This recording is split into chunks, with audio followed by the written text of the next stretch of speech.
Good. Nice. So how did that start? How did you start to write about real estate? Well, I started at the Business Journal in 2004, and I started about writing mostly about healthcare and education. And it kind of, as time evolved and the banking crisis came in 2008, I got on the banking beat, and I wrote about a lot of the trouble with the banks and what was happening with the banks and a lot of the problem loans they had, the bank failures on Friday nights. And then after that, a real estate reporter, Oscar, left, and they suggested that I take over the real estate beat. And, at first I was a little hesitant because I love writing about banking and all that, but then I kind of realized, real estate's a bigger world. That's kind of the prime beat here. And I took to it well because when I was doing banking, I wrote about a lot of the foreclosures. So I learned how to get into county records to write about, what's going on in the deeds, mortgages. So I was able to transition to real estate because I already kind of knew a lot of the financing side of it. And when you understand financing, that helps you understand a lot of what drives real estate because deals usually don't happen unless the financing is there. Yes, because leverage is an important part of real estate, and I think it's part of why the bank failed. I think in 2008 is we pushed our luck with how much leverage we were giving people. No.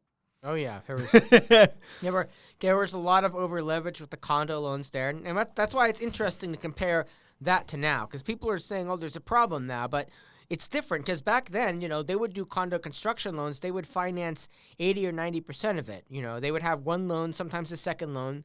Buyers would have like 10% deposits. No, not, so it was different. Today, the banks are financing 50 or 60% of the construction loan.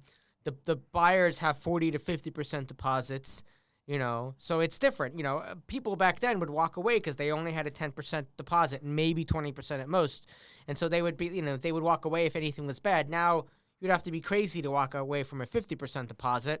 So it's different. And the loans people are getting are different. Back then they would get ninja loans, no income, no verification.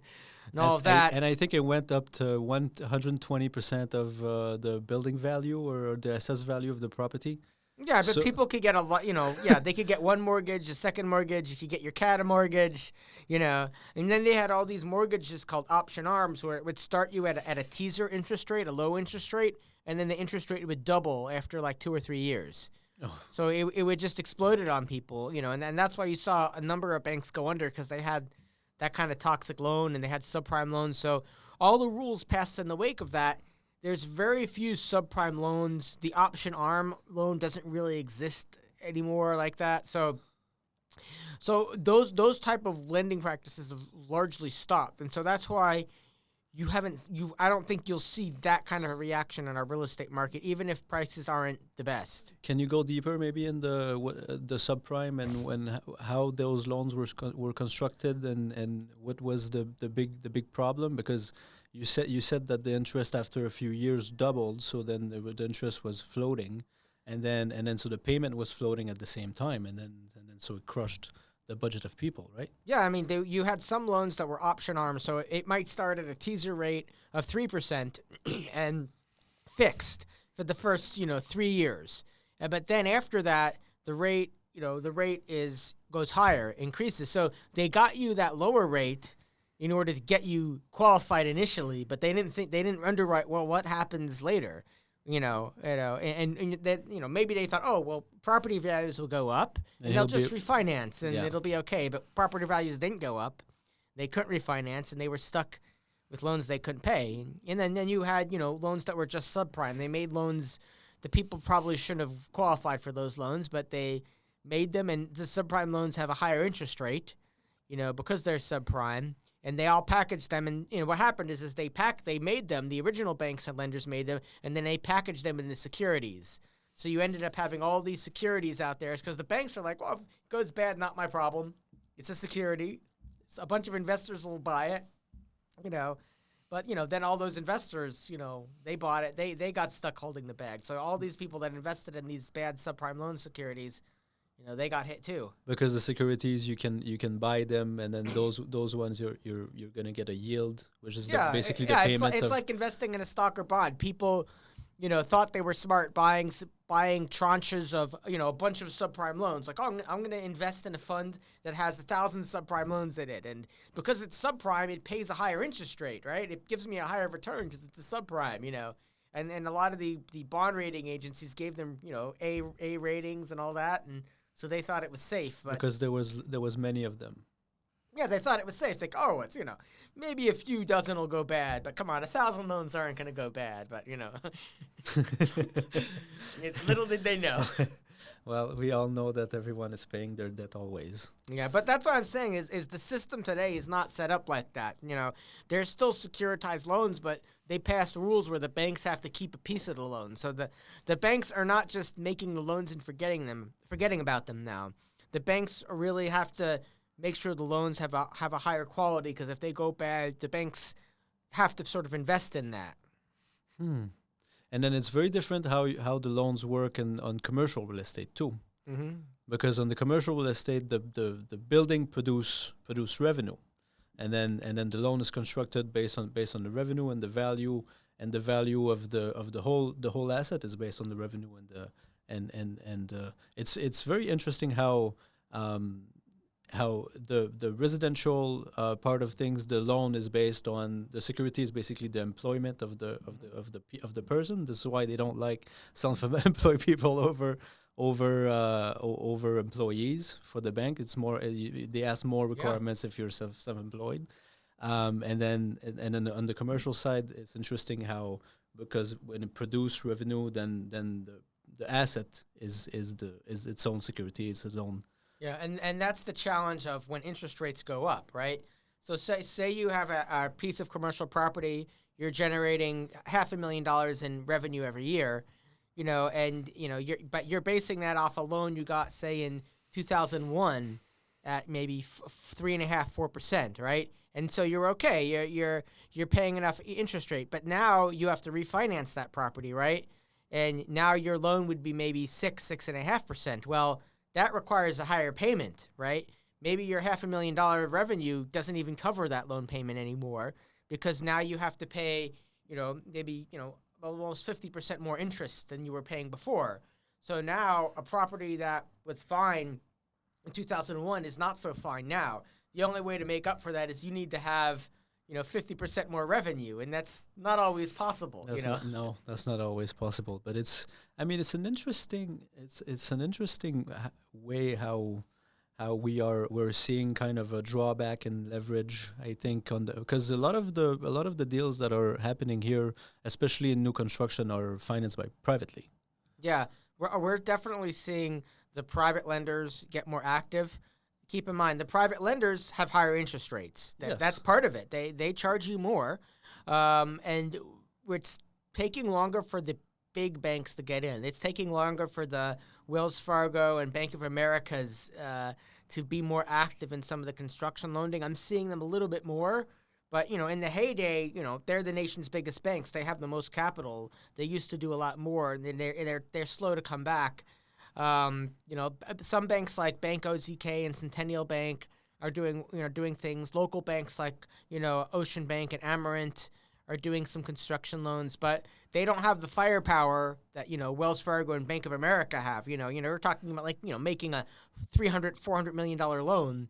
You need to be a massive bank to do that. You can't be just a local bank and make a loan like that. Otherwise, you don't have the proper capital. You're not funded. You don't have the resources. You can't risk like 5% or 10% of your capital on one loan. No bank's going to do that. Only the biggest banks in the nation are going to do that. And then so you focus mostly on real estate now at the Business Journal. I do, but I still write about business of healthcare type news. For instance, the hospitals, but a lot of what's going on with the hospitals and what's going on with some of the universities. Different capital projects at the University of Miami and Nova and FIU, things like that. So the universities are very involved in transaction and buying real estate around the campuses.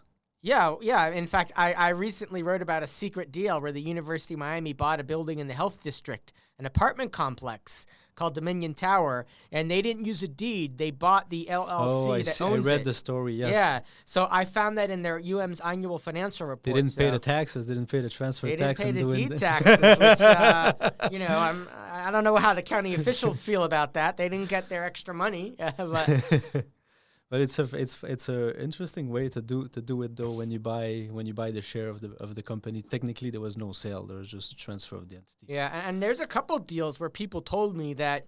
I know you wrote this price, but Brian, the price was actually higher. They're taking a little bit of money out of the price to save on taxes. So, in some cases, they'll say, "Oh, I'm buying this for the real estate, but I paid another $15 million for the intangible value, the furniture or whatever in the building."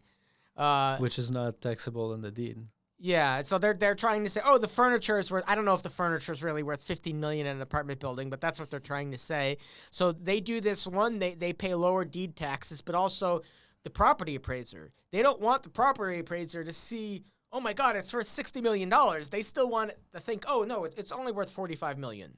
So otherwise their tax bill will go up based on $60 million in value. So they're trying to keep it quiet, what it's worth.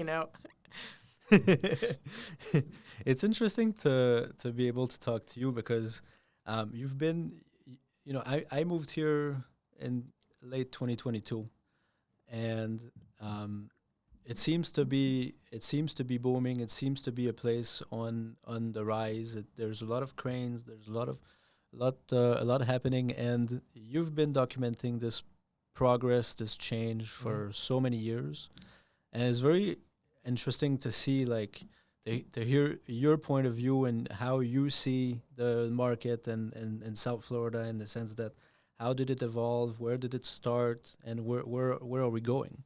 Yeah. There's definitely been a lot of development and neighborhoods that have completely changed, like Wynwood. Yeah, Completely changed. It used to be just the low-rise warehouses, the street art, and now and it's. I've heard not so long ago that you had to be. I was at an event, I think 2 weeks ago, in Wynwood, and my friend told me right here, 15 years ago, you had to. You wouldn't want to be here at night. Oh yeah, it was scary. The people getting shot and everything. Same thing with Edgewater in Miami. Edgewater used to be, where you'd pick up ladies of the night. Seriously? You'd go drive and people, on the street and all that. Now it's completely transformed. I mean, when you look at what Mello Group did and Related Group did with the towers they built Mill Creek in Edgewater. built a lot of product there too. The first one that I lived in was Moderna one on 24th Street by Mill Creek. Oh yeah, the one in Edgewater, yeah. Yeah. It was a good place, but then but then now there's two towers. Yeah. I just think the challenge with a lot of neighborhoods, it developed before they could put the infrastructure in. Mm-hmm. So let's build first and figure out the infrastructure later. So they haven't really figured out the roads, and I think the flooding. The flooding is a problem, though. Yeah. Downtown, I don't know. Even in Brickell, as soon as it rains, it seems like there's flood area Yeah, everywhere. because our office is on Brickell, and you don't want to try and leave. When it rains during rush hour, you're like, uh-oh, because the water, it really can slosh around with all that water. Was it always the case? Yeah, it's been like that for a while. Our office opened on Brickell when they were putting the finishing touches on Brickell City Center, so we were still seeing them finish that, and I was there for the opening and everything. So we've seen all these buildings, come around us. But yeah, it was flooding then, and they've done some work on it to make it a little better, but there's still definitely flooding problems when there's heavy rain, and it can be a challenge to drive around there. Well, I guess it's a problem when you're below ocean level. Yeah, I think that's the case that we're in. yeah, in yeah. South I mean, Florida. we're low level, but also. When you pave everything, right, you don't have natural, grass for the water to go in, and they did a whole lot of development there. So, the water has to go somewhere, and the water, they can't drain it fast enough. So I think they need to invest more in pumps to, pump the water out. faster in some cases, and it's tough because you can't control all the private property. So No. the city might be able to work on the street, but if there's a private property owner that doesn't improve his site, water could pool on his site, overflow, and then go into the street. Yeah, it's not a one place problem. It's something that. But just look at how the Everglades is basically filtering water for all of South Florida and absorbing the excess water too. It's basically a big water retention tank. Yeah, it is. And it is ironic because you'd think that, the flooding is all near the coast. Not necessarily. There's a lot of western neighborhoods that flood too. They're closer to the Everglades and they don't have the best drainage. So a lot of those neighborhoods, they were built on swampland. Yeah. All the stuff West Stade, West Broward, that was swampland. So it naturally should flood. We're trying to change it so it doesn't flood. Yeah. It's what do you think is the solution for that? Because it seems that developers wants to build more into that, and there's a lot of developments on the west side. It seems like. Yeah, I mean, there's a push by Lennar and a couple other developers to expand the urban development boundary in West Miami-Dade. It'll require a county commission vote, but so we'll have to see if they do a study about what the impacts on the water are and how they will deal with not just the water on their property, but the impacts on all the other properties, the impacts on their properties are not in the Everglades. They're closer to the Everglades than, Kendall is right now. But they definitely need to look at that. And I think that's a challenge is how do you build in a way that manages your water well? And also, how do you build something that will be sustainable in the future, knowing what the climate's going to be like here? Not just, I'm going to build it, sell it, and then forget about it. Will this building be here, 50 in like years 50 from now? years, yeah. Because we all learned that when you build concrete and height, it doesn't always stay in the same condition as how it was built. Yeah, you know, yeah, especially the buildings on the coast. It's It's really rough to be near the salt water and everything. So, I think the modern construction of the condos is more advanced than the condos you see in the 70s and the 80s that are kind of crumbling a little bit in some cases. So they're using better building materials than they did, certainly. But you still have to be careful. You still have to think about how it's going to withstand the elements and, on all these things, the underground parking garage, how it'll deal with the sea level, the high tide flooding, all that stuff. Do we have underground parking here? Oh yeah. Brickell City Center has underground parking. Even some of the beachfront projects have underground parking. Yeah, you can see them. And I think, and the parking garages can be problems. When we spoke about the collapse of Champlain Towers in Surfside, the parking garage had a lot of problems and a lot of leaks. And that was it where the failure started?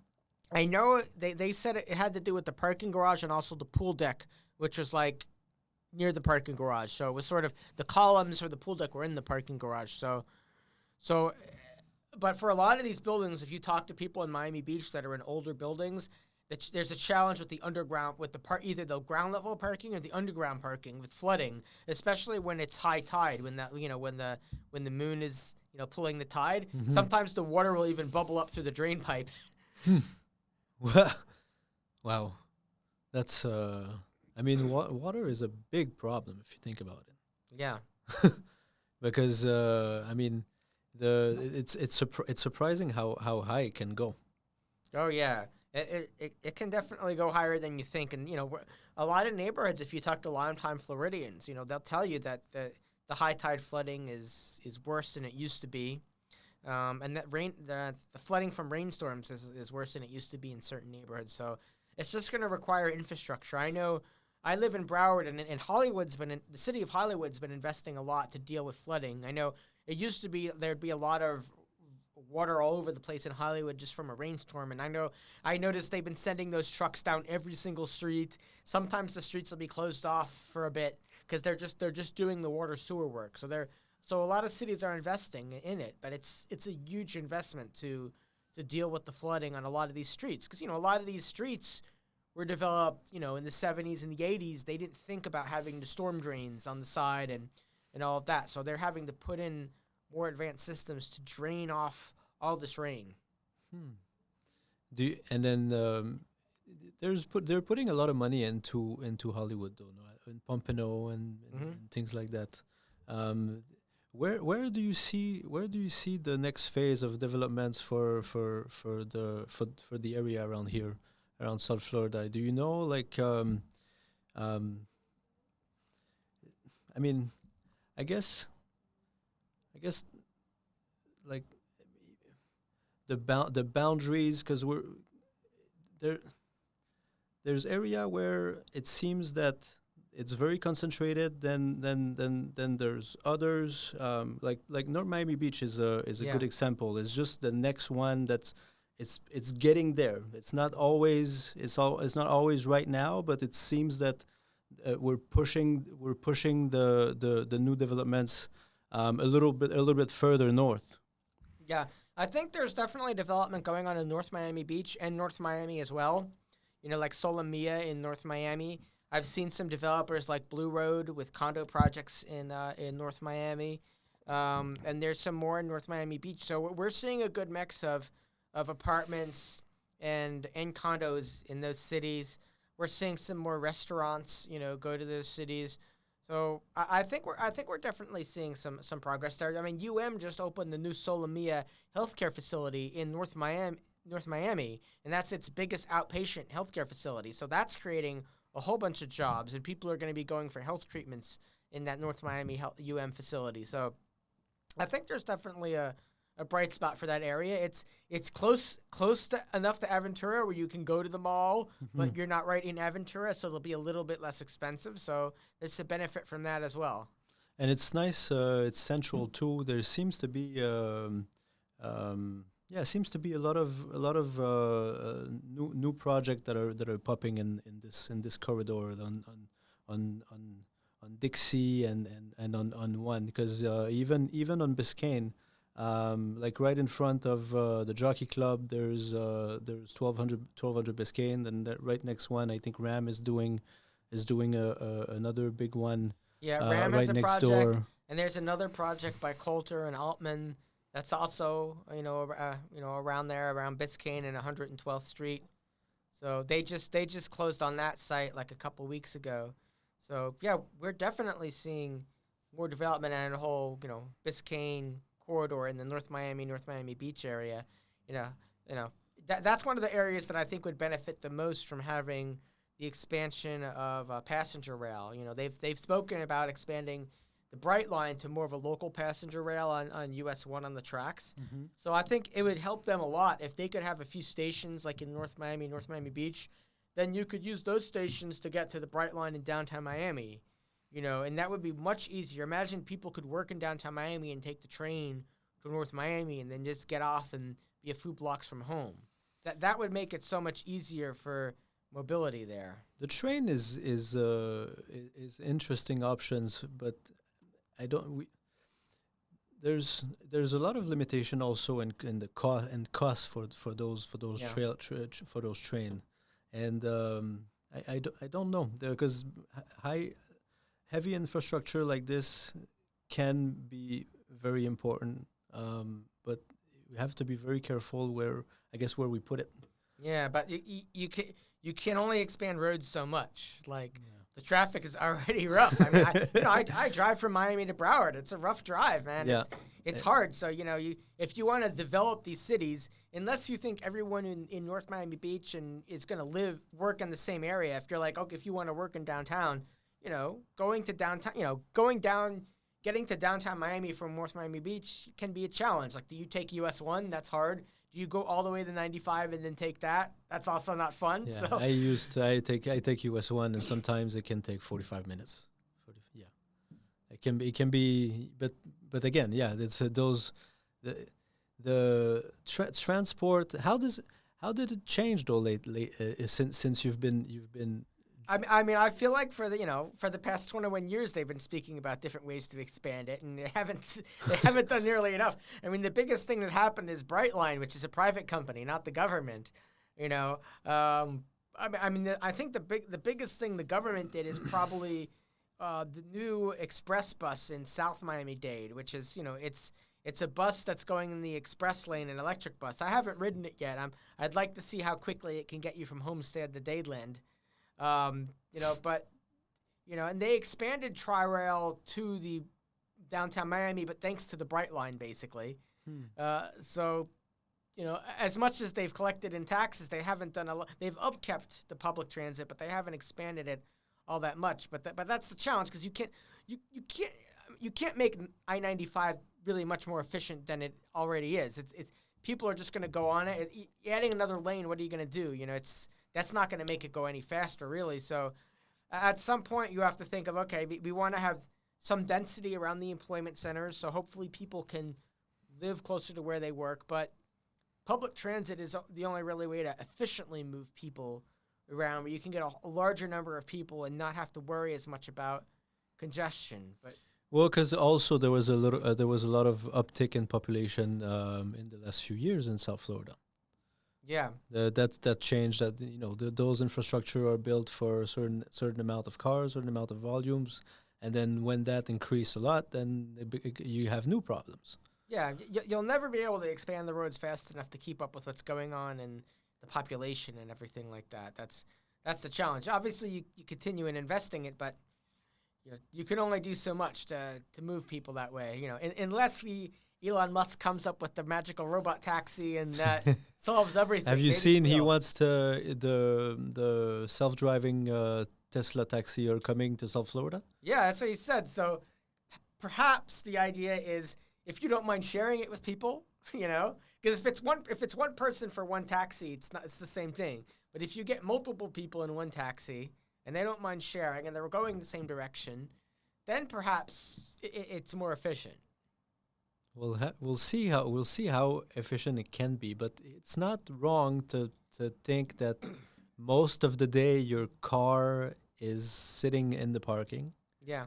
and then it could be used to other things, and then it would take much less cars if it was just certain amount of cars that was driving everyone around, and then we had this perfect amount of cars to get everyone at the same time at their destination over the day. But yeah, it is, of course, when it's single use, it requires more space.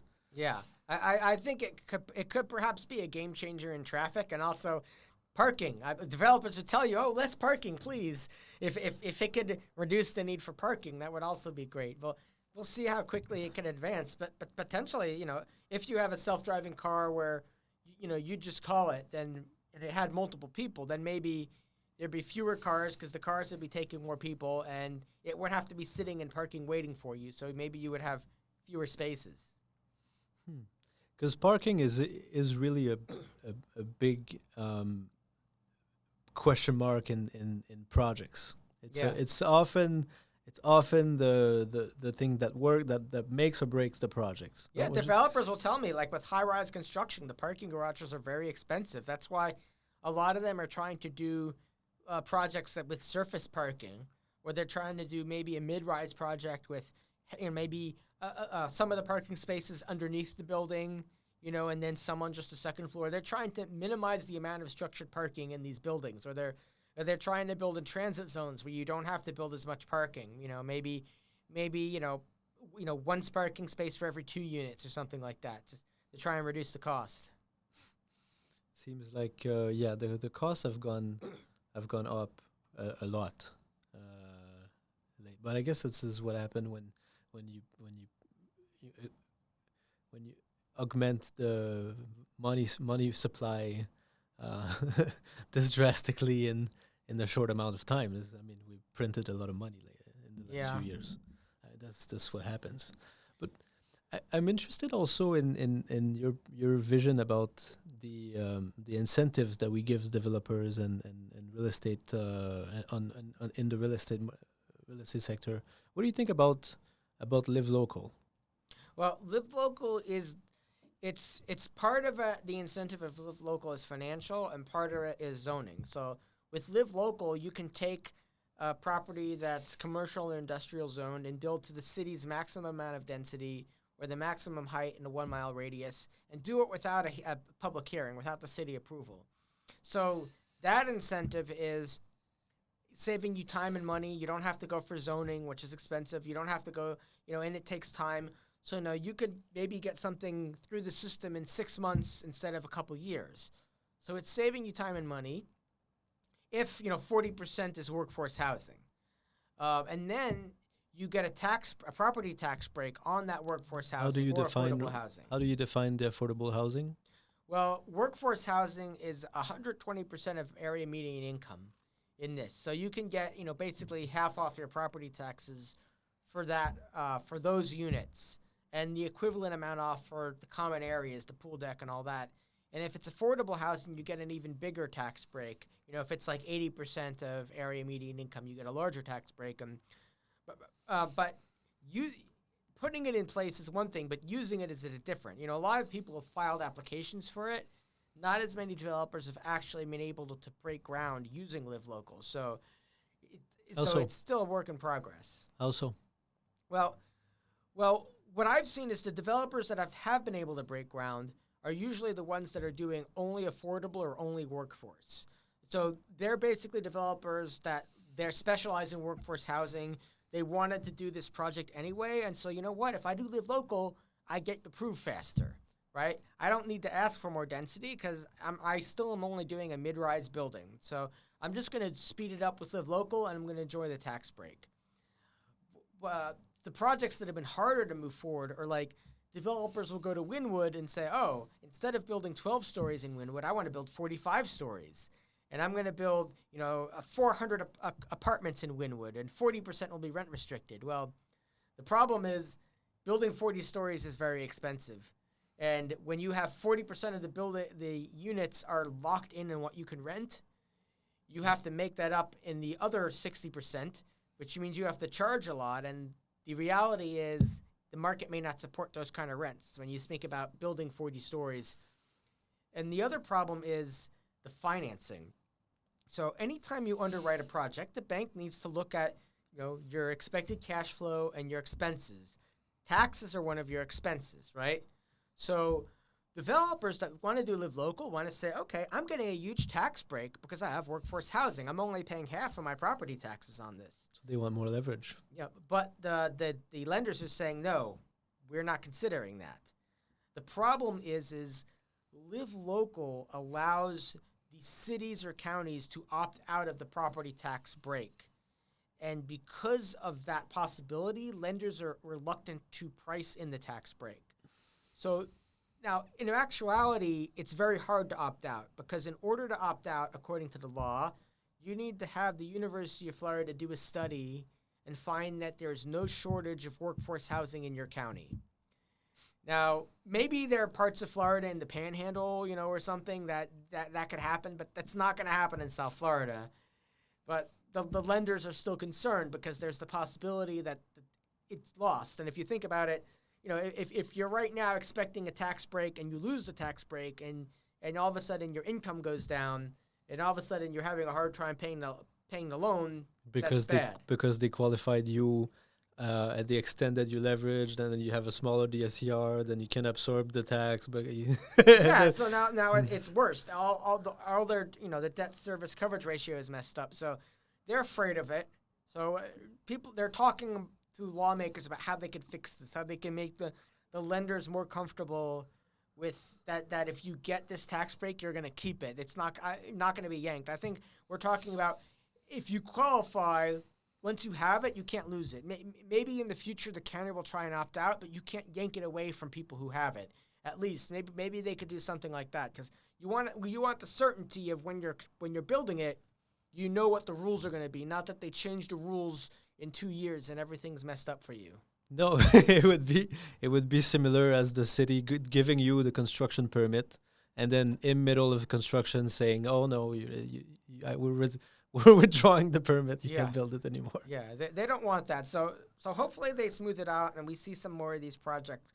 Some of these projects move forward. And I've also seen some builders like Calta Group is looking at a project in the health district that would have condos instead of apartments for Live Local. So the Really? thought is sell the condos and that will subsidize the workforce rentals. And if you can sell the condos for enough money, that'll fund the project. So you'll have 60% of the condos being sold as Just market rate condos, regular rate. market rate condos. 40% will be rentals at workforce. But if you can sell enough condos, that will provide you leverage, and the construction. You can get a lower construction loan. You use the buyer deposits. Yes, but then at the same time, would you agree that if it's the same argument that if you have the rent subsidized people, the workforce housing, maybe you can't get top dollar for the condo because those people wouldn't want to live with together. It's not the same crowd. That's the thing. Will it work? I know in some I know a lumber developers have been doing it as a rental product, right? Market rate rental plus market, a workforce rental. But will it work as a condo? So this is my point with the condo is that to your point earlier that you were saying, I'm not sure if you'll get premiums on market rent because you need to have the higher rent to be able to make sense of But I also think it depends how you price the condo, right? If you're trying to say $1 million branded condos, it's going to be hard to have workforce in the building. Yeah. But if you're gonna sell condos to investors who then want to rent them out, they may not necessarily care because all they want to do is buy a condo at a price where it makes sense to rent it. Mm-hmm. So the fact that there's other rentals in the building doesn't matter to them because it's a rental building anyway. It's basically de facto a rental building anyway. So that might work if they position it that way. Do you think so? So then more in the condo hotel kind of thing. Well, more on the condo, purchase to invest. Although I do think there's some local families that might also be interested in less expensive condos too, and then that can move into a building like that. Because I think people are struggling with affordability and what to buy. Right? It's single family homes are priced too high for a lot of people. Unless you're into fixing things up and repairing them, and even then, you by the time you're done, it's gonna be $500,000-$600,000. Yeah, and a lot of people, the more affordable condos that are flooding the market are older condos and buildings with high assessments, and a lot of people don't want to get into that.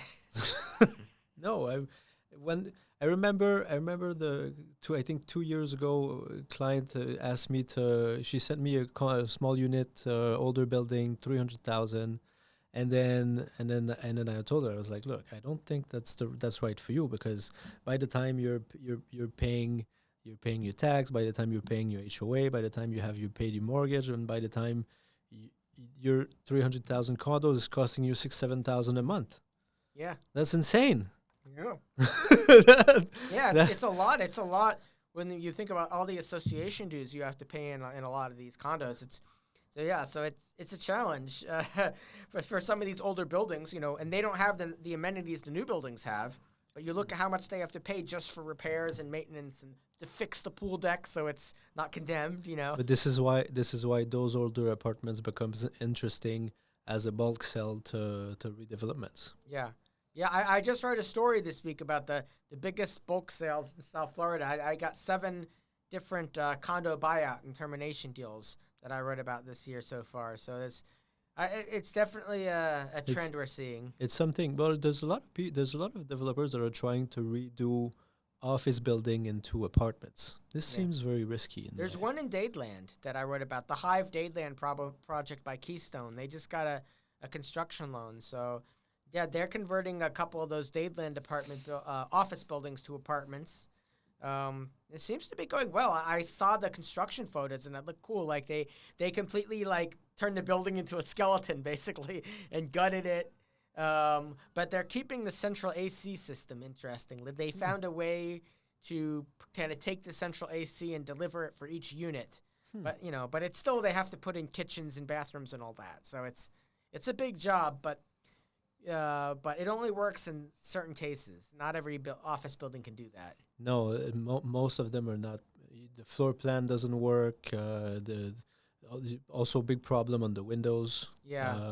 There's a lot of issues to reconvert office to. And in most cases in South Florida, you could build a taller residential building than you could the existing office, especially with Live Local. It's Yeah, like, you take, a 12-story, 8-story office building. It's like, well, geez, I can build a 40-story apartment or a condo. Why would I convert it? exactly. Exactly, because sometimes the incentive it's not there. You even with this, you're underdeveloping, you're underusing your site. Yeah. This is crazy because like it's all we respond to incentives, Yeah. right? Live Local is trying to give developer the incentive to look at our land stack and then see values that maybe we haven't seen Hmm. yet. And even this seems that it's not really addressing the problem, because you said that the project that seems to break ground, it would have broke ground maybe anyway. Yeah. Although it'll be less expensive, which is the good news. For like a workforce housing project that would have moved forward anyway, time is money, right? Then it So makes if you can move forward in 6 months instead of 18 months, it's it great. is better. It's better for the developer. It's getting it to the residents sooner. You're saving property taxes.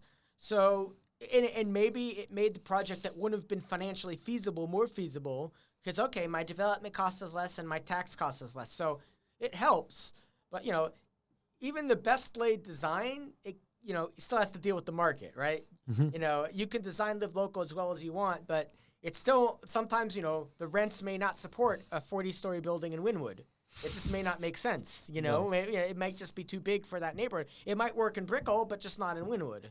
So you have to think about, the market economics are still going to rule the day. Well, I mean, because reality is still going to be real. Yeah. There's constraint, and yeah. I mean, it's but it's. Do you think that we give the right incentives for to because I hear a lot that affordability is a problem, and it seems that we're trying to restrict the most we can, um, the supply. I think when I speak to developers about things they'd like, a lot of developers tell me they'd like an easier approval and permitting process. A lot of them, I even speak to developers that are from New York, and they tell me it's harder to permit in Miami than it is in New York. And it's not good there, because New York is not exactly known for being the best, but we're harder in some cases, So I think I'd love for them to look, and even maybe the state could take the initiative about how to streamline the permitting process and make it easier for everybody to think about some best practices, maybe get more technology involved and AI involved in some of these reviews so they go faster, maybe create some statewide resources that small cities could use. Because, you think about some of these cities are very small, like the coastal cities. They get a massive project and they have a little building department. They don't have a massive. They have a few people. They don't know what to do with it. So maybe if there were some statewide resources that they could use and pool resources together to review complicated projects and do all the fire safety and a lot of the complicated things, they could get things done a little faster. Because time is money, and it can add a lot of money onto the cost of the project. Millions. Just the time It can going add. through all this stuff. You said 6 months versus 18 months is millions of dollars in difference on the soft cost for getting the project permit ready. Yeah, It's so, insane. Yeah, so hopefully we can get a bit more advanced and we could speed up the approval, and speed up the reviews, catch problems early instead of, them finding out too late. That would help. I also think another interesting way to look at it would be the sales tax for projects that are affordable. One of the developers told me, it's like, well, why can't I get a sales tax discount for construction materials if I'm building affordable housing? Because the sales tax you pay on all these construction materials adds up to be a lot. But if you're doing affordable housing, you're doing a service. So maybe we could have, there's sales tax breaks for various things. Maybe if it's a verified affordable housing, state-approved affordable housing, they could give that benefit as well. That would bring down the construction costs by, 5% or such, or 6%. Probably, yeah. Well, we had this debate forever in Quebec, where I'm from, and then it was always a big thing. And then they always said, like, what's essential should not. I think what's essential should not be taxed, like food and maybe power, and I always put housing in it. Yeah. I never, taxes on a new house, taxes on it's always. What do you think about the DeSantis property tax ban that he's? Well, I think banning all property tax would not be financially responsible because that's how we pay for our police, for our fire, for our parks, and there's no obvious way to replace that revenue unless you want to jack up the sales tax, which would cause real problems, especially competitively. If we have a higher sales tax than other states, that would be bad. What I would like to see in property tax is to make it a little bit more fair for new homeowners. Because let's give an example. So my house, it's the market value is, say, $700,000 for argument's sake, but I'm paying a market value based on $300,000 because I've owned my house for 15 years. You got not only the homestead exemption, but you have Save Our Homes, that limits the annual increase of the value. But say on I wanted to sell my house to somebody who doesn't own a house before, because Save Our Homes is portable, so if they own their house, they could take some of that. But say a first-time home buyer comes from Canada or whatever, they want to buy their house here, they have to pay the house full value. The most they can get is the homestead exemption, off of it. So maybe they'll get the 25 or 50,000 if you count the double homestead exemption, but they're paying that full value. So they're basically paying twice as much in tax that I was paying. Mm-hmm. And that's not fair. It's like all of a sudden the city is getting double, and the county, they're getting double the revenue from the same house just because it's sold. Like, it doesn't make a lot of sense. And you're also making it harder for them to afford it because, if they were paying what I was paying in taxes, maybe a buyer could afford it. But a buyer is looking at, no, your tax bill's going to be double mine. Mm-hmm. So you need to add that, and they're like, well, I don't know anymore. So I would love to see a way where they could help the new homeowners, make it a little easier for them so they could, I know it's great to keep the long-time homeowners and make it affordable for them, but it's not fair for the new homeowners who have to pay so much in taxes. Have you seen the numbers where the median age of new homeowners now it hit 40 years old? Yeah. 30 years ago it was 25 or something. Yeah. It's funny. I mean, I bought my first townhouse. I think I was maybe 20. Maybe I was like 23, 24 when I bought my first townhouse. How old are you now?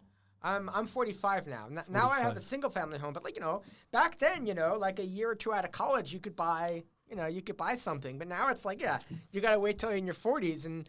It's expensive. It's the price, but also the taxes and insurance is a lot. So I know the state's working on insurance, but maybe, I think if you lower the taxes for the first-time home buyers, that would be great for developers. They would love that because now it's like, okay, now as I'm speaking to all these buyers, I'm trying to sell to new people, they'll have lower taxes for me. And it'll also be great for if you're trying to sell your house to someone who's a first-time home buyer, because they'll be able to pay more because they won't have to pay as much in taxes. So I'll pay more to you instead of the state. Yeah. But do you think that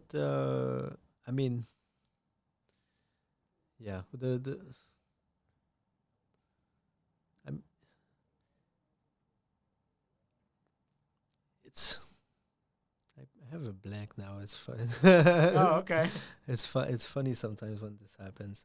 Because, do you think that taxes should be competitive, though, in between markets? Do you think the cities should have more, I don't know, like, is it very different in... Oh, yeah. Different cities definitely have different tax rates. Oh, yeah, you can see differences. And some cities have a lot higher than others. But it also depends on, not just your county, but, which area you live in. Do you live in Broward County? If you live in the southern half of Broward, you have Memorial Healthcare System, which taxes you less than Broward Health in the northern part of Broward County. So even differences like that, For me, actually, the highest tax bill I have is to a community development district that's only for my neighborhood. A lot of these new neighborhoods, what developers do is they set up a community development district that will pay for the infrastructure of their neighborhood, the water, sewer, the roads, the guardhouse. Yeah. And then they'll like bond that out. And instead of the developer pay it, the property tax owners will pay that back over like 30 years. And so you will have an extra, thousands of dollars on your property tax bill paying the community development district that runs your neighborhood doing all this stuff. And so that's actually, I pay more to my CDD than I do to the county or the city. Oh, yeah, this is what I wanted to ask you. Because you said earlier for the tax exemption. I also think that if your house is paid and free and clear, the taxes should have a limited lifetime, I think. Well, the problem is I view that the property tax is basically like paying for services, right? The police and fire are a service. Whether you own your home free and clear or not, you might need them. The parks, when you go to the parks, right? That's a service. So it's just like anything else in life. You just have to pay for the benefits you enjoy by the government. You may not always see the government benefits every day, but when you need them, you really need them. When you need that fire and you need the police to show up, you need them. And we're not paying, a monthly, a subscription to the police like you're paying to Netflix. But I kind of view the property tax as that. They obviously need to be responsible, but this, that's why you can't say, oh, I'm just not going to pay property tax because, well, you're going to get those benefits. If you need the police, the fire, the parks, the library, all that stuff, if you need the building department, they're going to be there for you. So that's why you pay into it. You hope so. You hope so. So it's not so. It seems like it's not always the case. We've seen. We've seen in California sometimes they don't show up where they should have. But I agree that it's. I mean, it's interesting. We're because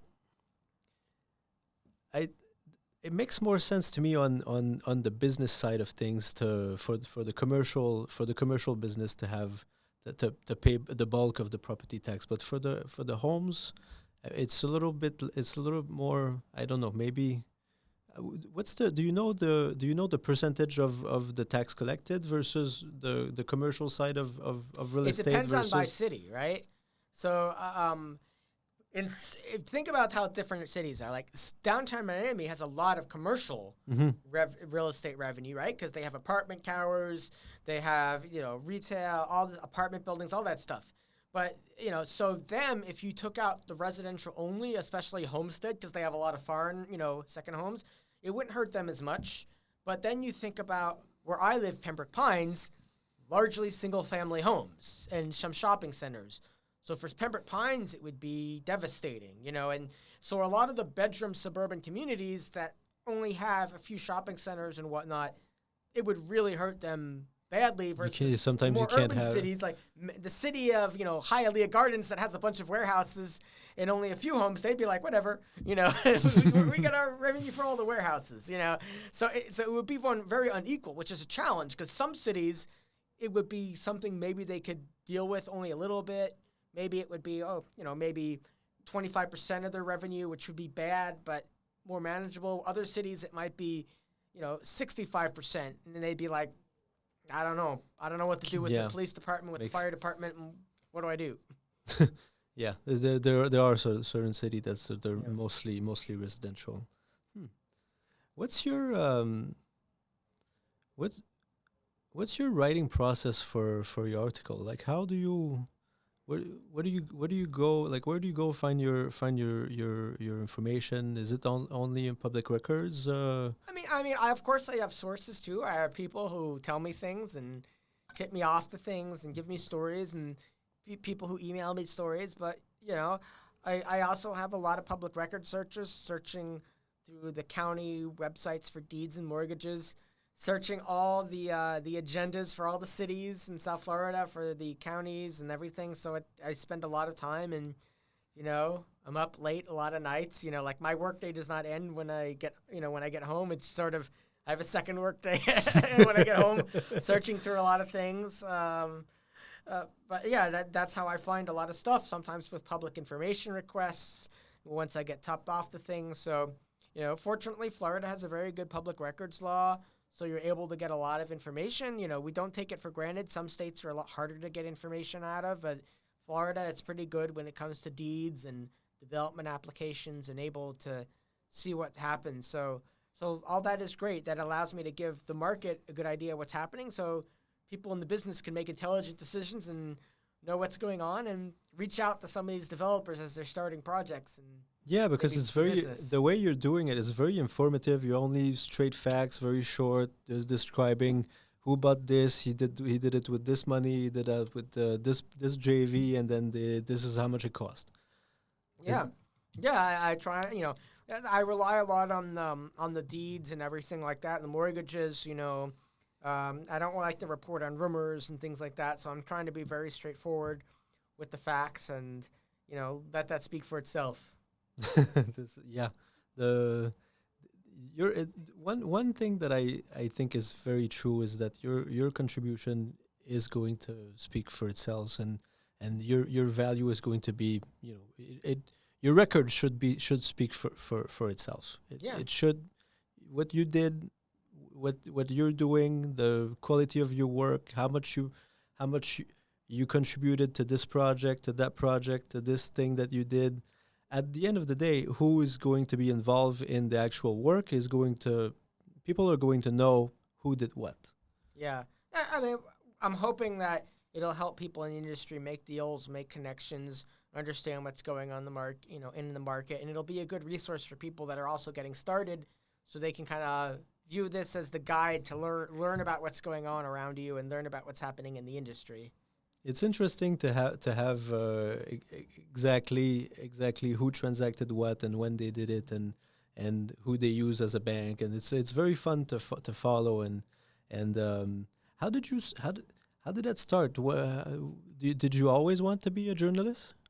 I mean, I loved writing. I always loved writing. I grew up in Melbourne, Florida, and I loved English classes, and I liked writing essays and I also liked writing books, and I published books. And I remember in elementary school I would get a spiral notebook and I wrote like a sword and sorcery novel. Really? By hand in the spiral notebook. I just always loved writing, and I would read the newspaper every day. It was Florida Today was the newspaper up in Melbourne. I would read that. Before we really even had internet through newspapers and everything. So I just loved news and I loved reading, and so, when I went to the University of Miami, I started working, working at the paper there, at the Miami Hurricane paper there, and I enjoyed it, and I started doing internships as well. So, I originally wanted to be more in entertainment journalism because I was really loving like music and everything, but, and I would do concert reviews and movie reviews, but that's when the internet was really taking off at that time in the early, late 90s, early 2000s. And I kind of realized, what? And anyone could do a movie or a music review now. It's like, it's going to be like, there's going to, when I was starting, it's like Rolling Stone and Spin Magazine or the Bible. And you had to read there about what album was good. But now it's like, no, everyone's going to be able to have their own opinions now with the internet. I don't have to sit here and wait for a magazine. You were right. You were very on target with this one. So I'm like, you know what? Maybe, I didn't really know business until, because my first internship was at the St. Augustine Record, and during the summer. So I lived in Melbourne, and I would drive 2 hours to St. Augustine, stay in the cheapest motel I could find, work for a few days, and then go back to Melbourne. I worked at a department store called Service Merchandise to fund the unpaid internship, And then the following summer, I got a paid internship at the Miami Daily Business Review, and that's where I started doing a little bit of business writing.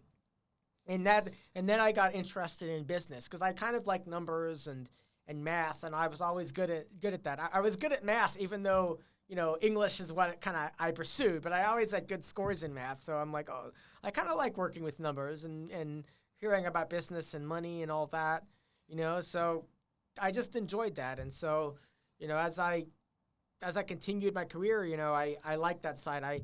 I worked for Reuters, the Miami bureau, while I was in college, and I was actually at Reuters during 9/11. So I was part of the team that was like trying to learn about the hijackers during their time in Florida. You know, that was one of my assignments to try and figure stuff like that out.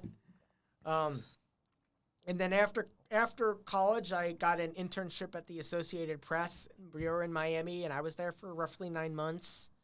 But while it was fun, when you're working for the news bureaus, you're kind of like a nameless and faceless, you know, like you don't have a relationship to the audience because you're writing for a national audience. Your byline almost doesn't matter. Sometimes they don't even have your byline. It's just by the Associated Press or by Reuters, you know, but working for a newspaper, you have more of that relationship with a local audience and a readership. So I worked for the Boca Raton News for about a year, doing mostly business and covering colleges like FAU.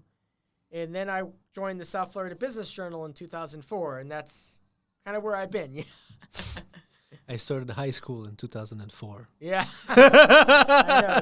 So it was a bit ago, but you know, it's fun, and I like writing. I like writing business, and it's no nonsense. It's not, the numbers are what they are. It's not like politics where people are arguing this and that, and it's like, you made money or you lost money. You succeeded or you filed bankruptcy. It's this address. It got transacted the last time here for this amount of money. Now it got transacted again for this amount of money. Is it plus? Is it minus?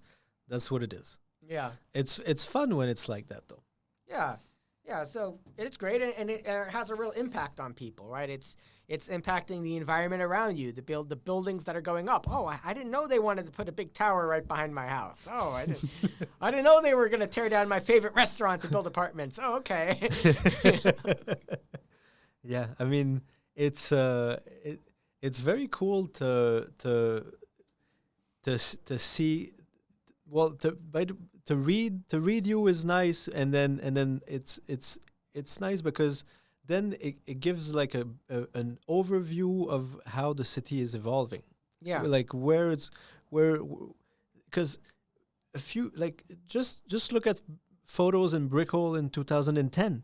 Yeah, it was nothing. Yeah, and then now they're planning a 100-story building. Oh yeah, another good example is Pompano Beach, right? Like we were writing, like 8 years ago, all these big projects are planned in Pompano Beach. You got all these, related group is coming up with 3 condos in Pompano Beach. There's branded condos. But if you were just driving down Pompano Beach, you wouldn't notice a change. No. You wouldn't know all this stuff is happening. You'd just come back in 5 years and be like, whoa, what happened here? But, if you're reading the Business Journal, okay, Pompano Beach is about to change pretty significantly, What do you think about? What do you make about West Palm and Stephen Ross trying to make it the new Silicon Valley or something like that? Yeah, it's very exciting what's going on in West Palm Beach. They've been trying with the Wall Street of the South initiative, and it's really took off during COVID when more businesses started coming, and maybe with Mamdani, it'll get an extra boost of businesses coming. Do you think that's going to have a big impact? I know they're going to try their marketing campaign, and they're going to push hard to get businesses here and try and promote the low tax environment. Stephen Ross has been incredibly successful in leasing his new office buildings there. I mean, he bought a lot of the Class A space, buildings like Esperante, renovated them, made them nice. Now he's building more offices in City Place. Vanderbilt University are doing a massive improvement over there. I think that's the key. I think that Stephen Ross has realized that you can't just build offices. You have to have things to support them. You need education, and you need health, right? So he donated to Vanderbilt University to help them move forward with their graduate campus with a focus on business and technology. They're still raising more money for all you out there that like Vanderbilt, but yeah, that will help with the education side, and he has Cleveland Clinic there. He's helped them with the land deal for the Cleveland Clinic hospital there. He's putting a big Cleveland Clinic outpatient center in one of his buildings because obviously if you're moving with your family to a place, you want to be able to get health care where you are, right, if you need it. So a lot of people trust Cleveland Clinic. They're highly rated, one of the top-rated hospitals in South Florida. So I think saying, okay, we'll bring Cleveland Clinic here for if you want to live here. We'll have higher, we'll have better education system. they already have, a very hot housing market for the wealthy people, but still, I think there's still things to work on that they need to work on. I think there still needs to be more steps taken in education in all of South Florida to catch up with New York and Boston and California. We How do don't you have mean? we don't have a Stanford or a Yale or anything like that. So we still need to take some steps there. Well, how do you see that going though?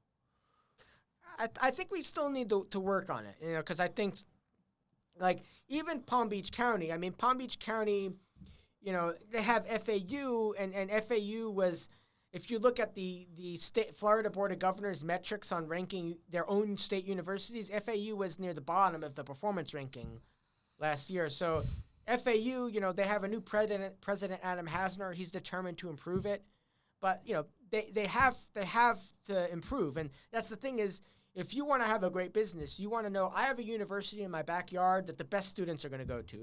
If you're a student and you're a top student, this is the university you want to go to, and I can recruit from there. So we need those kind of universities in South Florida. And University of Florida is a great university, but it's in Gainesville. So that's the challenge. And that's why a lot of people were hoping the UF would have opened a campus in West Palm Beach. It fell out. Now Vanderbilt's coming, which is great, but I still think it would be great to get more university firepower, especially in Palm Beach County. University of Miami is great in Miami. You could always use more in Miami, but Palm Beach County could use more, of that if To they kind of really have want to a be balance heavyweight. on the pole, because University of Miami is all the way down there, and then it would be more of a balance in the attractiveness of the two, north and south of South Florida, kind of. Yeah, that's important, and also for families moving, they want to have a good school system for them. I know Stephen Ross is working with a developer to build a private school in Wellington. That would be elite. So they need a lot of the best private schools in South Florida are full. Very hard to get in. So if you're talking about the wealthy corporate executives they're trying to attract, they need more places to send their kids. And, we also need to continue to work with the public schools and to make them, first choice, better education, which I know we're working on it, but it's a challenge. So we need to make sure we have the education system that can support those kind of industries. Not that we keep trying to grab from other regions, because it's hard to keep bringing from other regions, especially when we have a high cost of living. Mm-hmm. Yeah, the cost of living is a really tough thing, because you can't really make, it's how much do you need to make in Miami to be comfortable?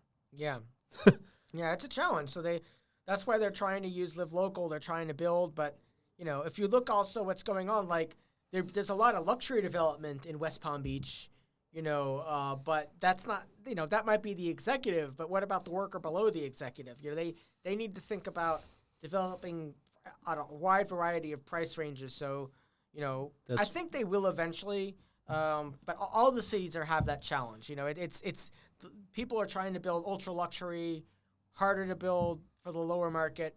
So if you really want to have a good workforce, you have to have places for them to live. So they need to address that. Yeah.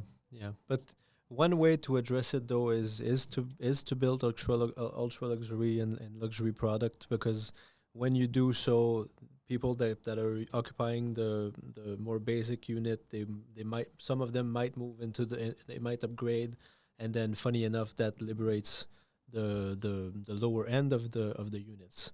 We're seeing. Have you seen there's been studies on Class C rent across the U.S., and where there's no supply of new build, the Class C rent is increasing, and when there's new build, the Class C rent is plummeting. Ah, that's interesting. I Yeah. didn't think of that. Yeah, I have. Let's see. I have the right here. Yeah, look. High supplied market, Class C rent are plunging. So when you look, Denver, Naples,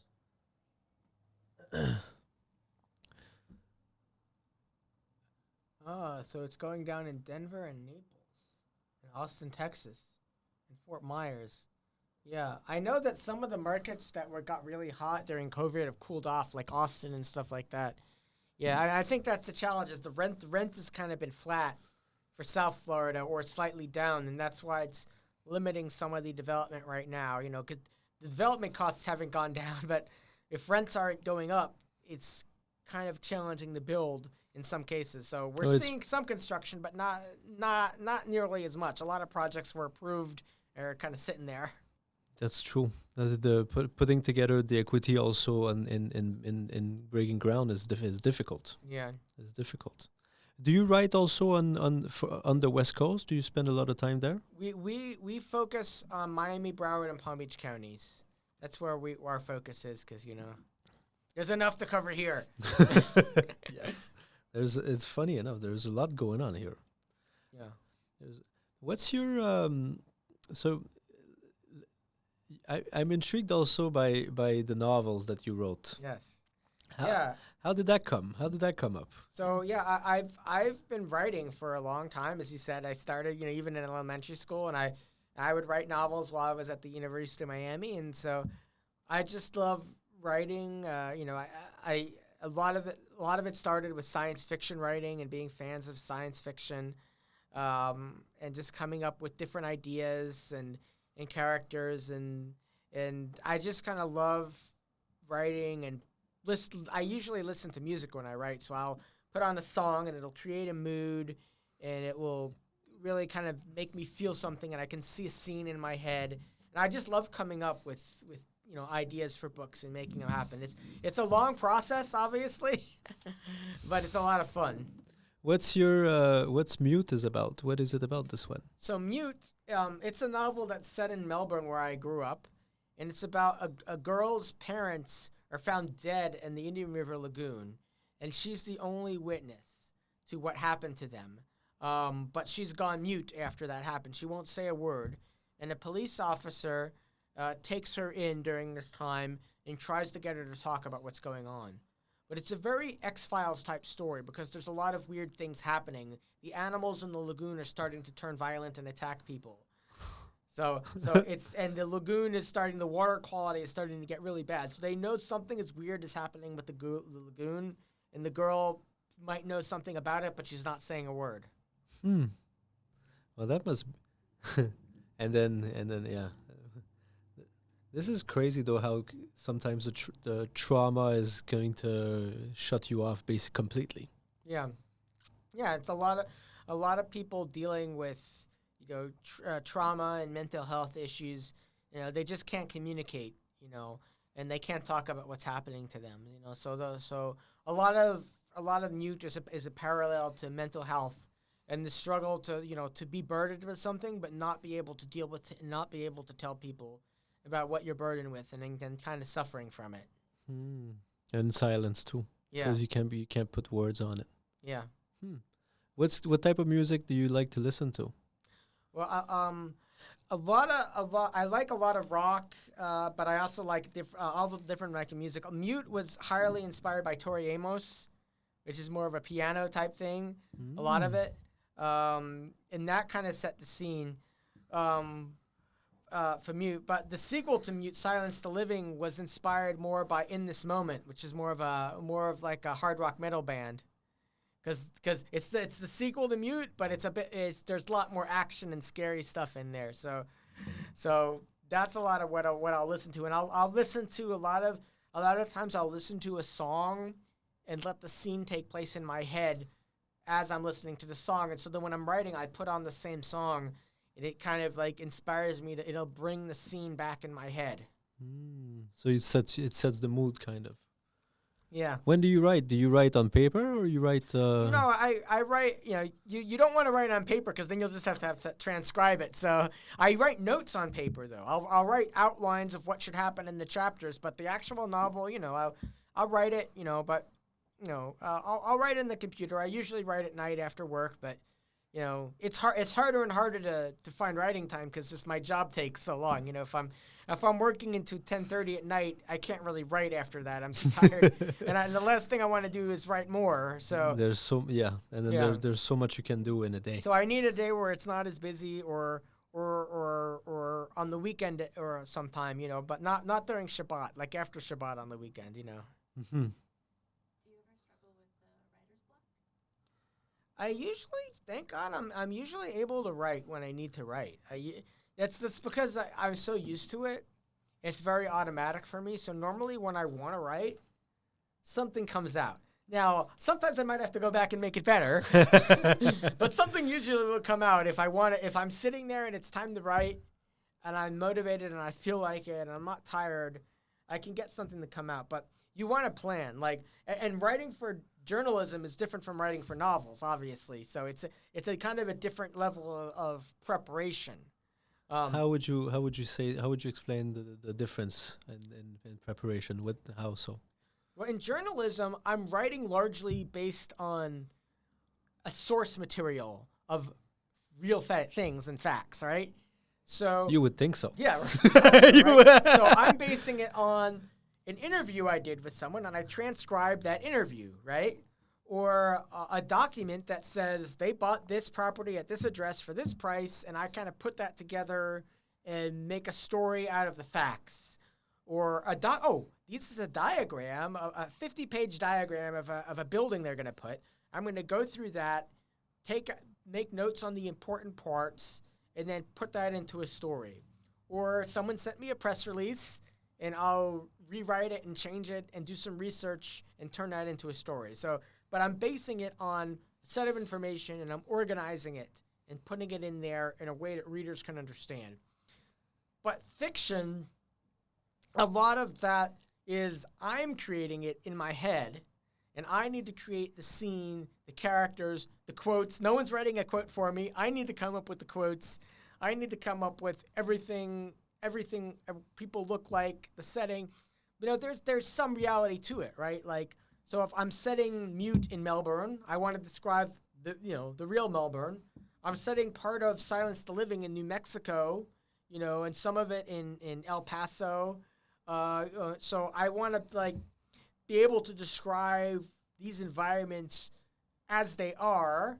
So those are facts, but also take in fiction and applying fiction, to it. But a novel like Rabbi and the Condemned takes place in a space station, so the facts need to be more about how things work in space and gravity and stuff like that. But the whole space station is made up, so the setting doesn't need to really be based on a real place. So you need to take some facts and some things that are real and logic, but then you're adding all the fiction to it. So it's a very different thing. I have to generate the source material of myself instead of finding the facts and using that to create a story. Do you see that your life is giving you a lot of cues in what to write and inspiration, or where do you find the ideas? Some of it comes from life. Some of it comes from even reading about other people and hearing about other people's stories and kind of extrapolating to them. Rabbi and the Condemned is about an inmate who's been wrongly imprisoned on death row, and the rabbi is trying to free him. But the rabbi, for 31 years, this rabbi knew he was innocent, and he didn't do anything about it. And now he's decided to go free him. But now death row is on a space station where they mine asteroids. So now, because the inmate's life is at risk and he could die on one of these missions, the rabbi is going there to try and free him. And so I was thinking about a lot of death row cases about people who tried to get free, but how can you raise the stakes using science fiction as a tool? And then I was thinking about the theme of Yom Kippur, the Jewish Day of Atonement, when we're trying to atone for our sins. And I'm like, we're supposed to tell people, I'm sorry for what I did to you this year, please forgive me. But I'm like, how do you do that if you knew someone was guilty of a crime and yet you let them go to prison, or innocent of a crime and you let them go to prison? How can you ask for forgiveness of them? in a situation like that, but, and what if you really took it literally? A lot of people, if you really took it literally to say, okay, I'm going to atone for this thing I did. What if this rabbi said, okay, well, I'm going to atone for it. I'm going to actually try and free this guy and, risk my life, risk embarrassment for myself, all that stuff. So I thought about, let me raise the stakes for this whole dilemma. So I kind of brought all that together. Are you planning to write another one? Oh, yeah. I have a couple other books. One book I've been pitching around, it's called Save the Bankers. I'm working on finding a good publisher, agent. So it's set during the financial crisis in Miami, and it's about the CEO of a bank. A few months after his bank is shut down by the government, it fails. His car plunges off a high-rise in Brickell, out of the parking garage and slams on Brickell Avenue, and he dies. And they thought initially it was suicide, but then they realized, no, someone killed him. So, and now they're trying to figure out who did it. Because, when the bank failed, you had a bunch of investors that were screwed over. You actually had a Ponzi schemer who was on the board of the bank who got jailed later. You had a bunch of developers he was foreclosing on. He was having an affair with someone, so his wife wasn't happy, and so he had employees he was fighting with that he fired. So you had all these different people who have a motive to get him. Exactly. There's many people that have motives. And it's written as sort of a murder mystery comedy because I took a lot of the funny things that happened at banks in South Florida and I kind of weaved them into one fictional bank. I made a lot of kind of interesting things happen. Do you mean in 2008 during the financial crisis? Yeah, during the financial crisis, you heard about all kinds of funny stories about different people. Like one banker loved to bring his cat to the office, and one time they had him celebrate a birthday for his cat in the office, and So I have like a banker, and I have the banker's son. He made his son president, even though his son is kind of loopy, and his son has his cat with him at all times, including at work. And so the employees have to tolerate him having cat, and he makes the cat the bank's mascot. So, so the cat is in all the commercials for the bank and all that. So, because he's like, listen, who likes to have savings accounts? Cat ladies. Cat ladies love to have these, high savings accounts. Let's market the cat ladies. And then is this something that really happened? It's taking a teeny bit of the truth, a guy who took his cat to the office, and expanding on it and making it humorous, Oh, okay. So yeah, and there was, I'm not going to name him, there was a Ponzi schemer who was on the board of a local bank who did go to prison. But I take that and I fictionalize it and I make it more sensational and all that. But there's pieces of that. And there was a local bank that got in trouble because they hired an ex-con to be sort of a loan enforcer. That if people didn't pay their loan, the ex-con would give that person a visit, and they got in trouble for that. So I'll take a little bit of that, but I'll sensationalize it for this story. I mean, that's... Yeah, I think so, How was it, how was it around here during the financial crisis? Oh, yeah. It was a bloodbath. I mean, when people talk about economic hardship, I mean, inflation is bad, but it's much worse when everyone's getting foreclosed on, when people are losing jobs. That was rough. People were getting kicked out of their houses. Companies were going under. Banks were closing. Big real estate companies were handing back the keys on property. Because it got hit pretty hard around here. Oh, yeah. It was definitely rough. So, it's a different thing than the inflation challenge. Because inflation, it's like you have a job and you have a home, but everything costs more and your quality of life is not what you want it to be. So you're squeezed, but you still have a job. But, then a lot of people were losing their jobs. People were like, they couldn't afford their house. They couldn't afford their houses. Neighbors were getting foreclosed on. So you had a bunch of neighbors with foreclosed houses, weeds in the driveway.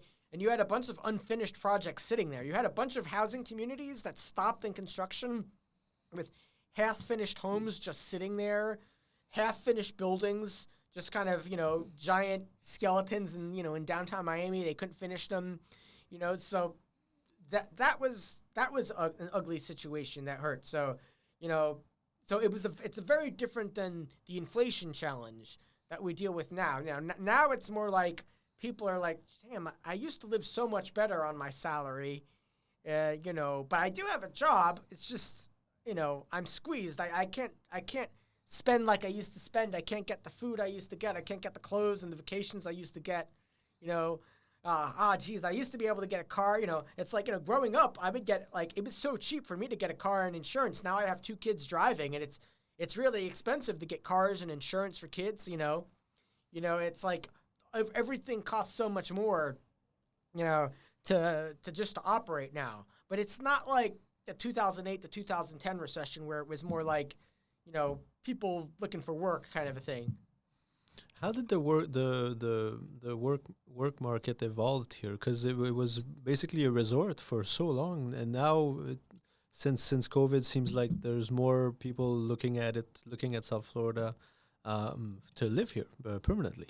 Oh yeah. Now we're definitely getting more people buying. It's funny when you spoke to the condo developers like 12 years ago and like related. Who are you selling to? Any locals in Edgewater? They'd be like, mostly Latin American investors, It was all mostly Latin Americans. Now they're selling to a lot of domestic people, some of them from New York, but I've been surprised that a lot of the condo buyers are actually locals that are going from single-family homes to condos. A lot of empty nesters, you live in Coral Gables, all of a sudden your house is worth $7 million. You're like, you know what? I have more space than I need. I can sell my house for $7 million, buy a condo for $4 million in a very nice building, it's very secure, and have a little left over. So I think they're finding a lot of that. That's sort of becoming their market. So we're seeing more people here year-round, This might have to do with the traffic a little bit.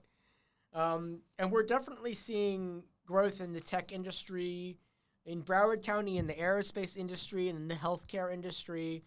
So it's definitely growing. We're not, San Francisco by any means yet, or we still have a ways to grow, but we still have a lot of hospitality jobs, which is a challenge on 2 ends. One, it's hard for hospitality workers to afford to live here, and 2, a lot of the hospitality workers are immigrants, and the government's telling them bye-bye. So that's the other challenge. Yeah, if they're illegal, I mean. Or even they might be on like temporary protected status in which they could legally work, but the government's telling them, we're trying to revoke that. So some are illegal working, some on TPS working. But either way, that is part of our workforce, whether people want to admit it or not. In the hospitality, the retail sector, the construction sector, and part of the healthcare sector, especially the nursing homes, the home for the aged, the home care type stuff, a lot of immigrants. So if they're sent back home, I'm not sure where we find people to do those jobs.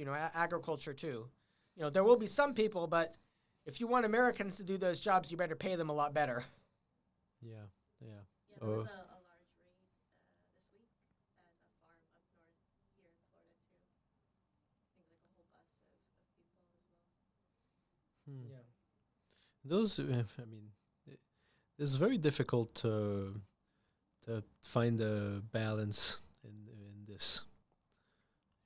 It's on a certain end. Like if you're here illegally, okay, that's fine. But at the same time, though, if you're a net positive in society, there should be a path where you can I guess you can stay because if you're contributing more than you take out, then okay, then you're carrying your weight and plus a little bit more, and maybe you do more, but it's I don't know. It seems that I feel we don't really incentivize the right behavior sometimes. Yeah. Don't you think? Yeah. I mean, we definitely need people in certain areas that could help us grow our economy. So we could certainly try and get people in those areas to work and help us. I also wanted to ask you as a Canadian, like, what are we seeing in Canada? Because I heard that like visitation from Canada is down for 10 straight months, and Canadians have been a huge part of our market, and I'm thinking, are we hurting in our Broward, our home sales in Broward, where we used to sell to so many Canadians and we used to get so many Canadian tourists? Is this whole situation hurting that? You know, some will say that yes. I work with a lot of Canadian investors that are still investing heavily. Um, I think a lot of it comes from the cost. I think a lot of it comes from the cost. A lot of it comes from the fact that the Canadian dollars is worth 70 cents on the US dollar, and Canadian GDP have not increased basically since 2015. Um, I think a lot of it is that. I think a lot of Canadians are not doing well right now, Mm. and I don't think that is going to improve. Yeah. I think the best day in Canada was yesterday. Yeah. Yeah. Yeah. Uh, That's a challenge because the Canadians were such a big part of our is our, the our biggest real pool estate of foreign market. investor. Yeah. Yeah. Yeah, I mean, Miami was largely South America, but Broward was hugely has a lot of I Canadian. think Canadians owns in Florida. It's I think 800,000 properties, something like that. Yeah, It's a lot. yeah, It's a lot. But I I've seen yeah, I have a condo for sale now. The lady told me that she was planning to come here less. She's 80 something years old, but I've heard too. I've heard Trump does. We don't like it. Although I don't know if these people were coming here originally, or it's just because, again, it's easy to say that it's because of the political landscape, and then you're because the exchange rate is a big problem. yeah, and if you had just for $1 you're gonna get 65 cents, 60 cents of product. It's a big hurdle to be able for a lot of people to afford coming to vacation here. yeah, So I think that explains a lot. But there is the Canadian political landscape. They're trying to milk the crisis with Trump, though. They're trying to make it a bigger problem than it is. I don't like where they are trying to lead it. they're I trying think to like rally around the flag and sort of like yeah, yeah. make it more of a problem than it is, because we really are the same people, and Yeah. we should be integrated. It should be the same place. It should, because the more we transact, the more we trade, the better everyone is Yeah, most of the time. Yeah. And those economies are so integrated together that it's just nonsense that those fights are happening. yeah. It's weird. How are we making a trade deal with China yet we can't make a trade deal with Canada? You'd think we'd be closer with the Canadians, right? Yeah, exactly. Exactly. Especially where when I think is 80% of exports from Canada, they're going towards the US. Yeah. It's crazy. It's crazy. Are you rush on time, Brian? Or I can stay for maybe another 10 minutes or so. well, then let's end on this. What's your vision for South Florida in the next few years? How do you see the real estate market going for the foreseeable future? What's your take on that? Well, I think we're going to see more condo projects that are less expensive. I think developers that have been a little bit stuck in some of their apartment projects are going to think that maybe condos in neighborhoods they haven't built before, maybe North Miami Beach. We're seeing some more in Hollywood. I think they're going to leave for the less expensive neighborhoods where land prices are lower. They're going to try and get prices at $400,000 or $500,000, maybe $600,000 for the 2-bedroom. To try and find something that's in the affordable range for people. Either you could buy it yourself or you could reasonably rent it out. So I think that will be one of the trends we see coming up. Because I think you can only go so far with the multi-million-dollar condos. You can do some. I don't know how many people are out there at that price level, but I definitely think they're going to have to start targeting the middle of the market. And I think you're going to start seeing that more and more because it's just kind of an unserved market. I think developers will eventually figure that out. And then do you think that we can build? Because the problem is that sometimes with the land restriction, I mean, we don't make more land, and Yeah. we're trying to encroach on the reserve that we have, but we don't make more. And at the end, at some point, if you're gonna have to have density, but then sometimes it's not because you can build on 100 stories that it's economically feasible to do it. Yeah, I think developers will definitely use live local more in some neighborhoods, but I think they will find that high rise live local is going to be a challenge in many cases unless it's in a neighborhood that can support high rise rents. But I do think you'll see some more restrained live local, like maybe mid rise live local. They might go to some cities are great, but they've been a little bit NIMBY. Like Weston is an example, right? Weston has had projects proposed that they've said no to a lot, but rents are very high there. You know, home prices are high, so some of the developers might go into some of these cities that have been resistant and do like live local projects in these type of cities, but not super dense, because you don't necessarily need to be super dense to make money. If you might have some larger units that rent for the luxury side and then combine it with smaller workforce units, but maybe even in a separate sides of the same building or something like that with a parking garage. I think they'll try and figure that out in some cases. But I definitely see like live local will eventually produce the workforce housing when the developers just have to figure out how to use the tool. The state has to make sure that the tax incentives are there when they need them. I think it'll work. It's just they need to figure out the best way to apply for it, not just I'm going to max out everything. I'm going to push the accelerator down as far as it'll go every site. Not necessarily. It's not like that it works most of the time. Sometimes, well, because you're right that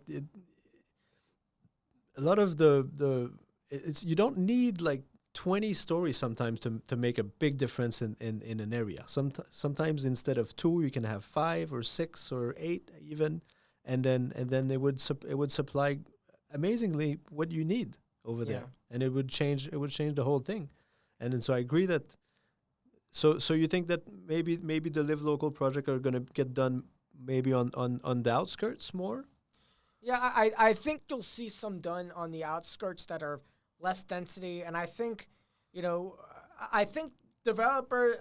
use them mostly in the outskirts because I think for a lot of the super tall projects, if you need high pricing, you probably won't do live local unless you got the land really cheap, like But if you're in a market where you paid a lot for the land, you need to have a lot of revenue. You can't rent restrict 40% of the units. That's too much. It's going to be too hard. We'll see. It might work in a few places like in Miami Beach, where because the prices of the market rate units are so high, they might be able to justify having some rental. It's just that how do you deal with having workforce? If you're going to do very high priced condos in Miami Beach, you're going to sell them for multi-million. How do you deal with having workforce in the same building? It's a little challenging unless you have a site where you could separate them a little bit. In the Galleria in Fort Lauderdale, where they want to do live local, you can have so many towers. You could almost do 6 market rate towers and 4 workforce towers almost. You can almost do it by tower if you want. Yeah, but I read, isn't it you that wrote that the city of Fort Lauderdale wanted him to scale back a little bit on they're the asking development? them. I don't know what leverage they have. They're asking them. Yeah, I mean that's a big project, but it's great because then the shopping center model I think is prime for redevelopment all over. Yeah. All over. Yeah, and we're going to see that. We're going to see a lot of shopping centers where they're planning live local act projects in the parking lots, and we've seen it already with office. We're going to continue seeing things like that. It's just as long as you can justify the workforce with high enough rent, on the multifamily. But again, they have to look at the height. They have to look at the cost of construction. But the good news is if you have a shopping center on the same site, that's more revenue for you. So that's an additional source of revenue that can cover having workforce rents. Which is interesting how they're doing like the mixed-use project that was like Ken Griffin Tower downtown is a good example of this. There's what six U's in the tower. There's office, there's residence, there's. I don't think there's residence. I think it's office, hotel, retail, restaurant, and I think there's going to be some wellness component. I don't believe there's residential in Ken. Maybe I'm wrong. Maybe I'm wrong on the resident, but I've seen that there was a few U's. In different place in the building. Great tower. Yeah, well, I mean, if you think about it, it is if you want a premier office building, you want to have great restaurants there. That's obvious. And wellness is great because they love. A lot of buildings are introducing wellness as an amenity. So you having a great gym or maybe a spa or something like that. They love that. You can go to that after work or during work, or whatever. Texting from the spa, whatever. But the amenities is something that the great projects are differentiating on, because the way to attract like lifelong renter or new client is with what you're going to offer in the building. It's not just the apartments and then the elevator and then the parking. Is the gym, is the sauna, is office space, is locker room, is a bunch of things that it's basically a little bit like we did with our tiny computers, our phones. They replace a bunch of things that we needed to have. And then now the living space, the living environment, where you rent or where you buy, how you differentiate is a lot with the amenities. Yeah, but that definitely plays a big part. But those amenities are expensive. And it's an arms race, man. It's an arms race for who can do the nicest amenities in every building. But it adds to the cost. And I'll give you an interesting contrast. I visited a friend in Tel Aviv, Israel, earlier this year, and he lives in one of the nicest buildings in Tel Aviv. They have no pool. They have no gym. They have no lounge. Nothing. It's just you go in, lobby, security desk, into your apartment. And that's one of the nicest buildings in Tel Aviv. Like, they don't do that, So it kind of shows you that when you do all of this, people love it and it's nice, but it adds a lot of money. It adds construction costs and also operating costs. So if you think about being efficient on space and being cost sensitive, we've gotten very used to all that stuff here in Miami. Yeah. A lot of other places, even other cities in the U.S., you just have walk up apartment, your parking lot. What else you want? But then if you have that, the price need to reflect the fact that you have that, because then if you can combine, like, just look at where we live. Yeah. We live in a building developed by Style, and they did a great job with the building. It's one of the nicest apartments that I've seen, and I don't have to have a gym membership because the gym in the building is sufficient enough that I don't require $200 a month. Yeah. That I don't need to pay the gym. I can put in my rent. Yeah, it goes fast, and then it's a bunch of things for a few of the amenities, like office space, like small office. Yeah, so that's why I think we're gonna see difference. We're gonna see some apartment buildings are gonna be bigger with the amenities, but I've seen some applications filed for like Little River, Model City, the more urban, the more neighborhoods with lower incomes that have very few amenities. So I think you're going to see a difference between going for the high end and then people just trying to be as efficient as possible and just be like, if I have to go workforce, I'm not going to throw a lot of money into this. I'm not going to provide a lot of parking to keep the rent at something they could pay. And people are just going to be like, well, I wish I had amenities and I wish you had a parking space, but this is what I can afford. So. Exactly. So because you're going to see on both ends, and there, either strategy. Because there's a cost associated to the amount of amenities, because you're losing the revenue that you would get if you would put apartments in there. Yeah. Yeah. All that stuff is very expensive. You're putting a clubhouse and a fitness center instead of more apartments. Yes. Yes. So then the cost of this needs to be reflected in the apartment that you do have. Yeah, and when you have a fitness center and a pool, you have to have insurance for all that stuff. Oh 'cause, you know, yes. slip and fall, dropping the weight on your toe. Especially if the pool is on the roof. Yeah. Okay, Brian, I don't want to take you huh? Yeah, exactly. Where can we find you Oh, on the You can find my novels at brianbandell.com or just go to Amazon and search for Brian Bandell. And of course, you can find me at the South Florida Business Journal. You could check out my stories. You could check out the Business Breakdown with Brian Bandell podcast. And then the Business Journal has an email newsletter that you can subscribe to for free. Of course, you got to pay for the stories, but the email newsletter is free. You can see what we're writing about. Well, we'll see how quick. If there are any agents out there, tell them to call me today, and it'll be sooner. All right, thank you, Brian. Thank you so much. Have a good day. Bye bye.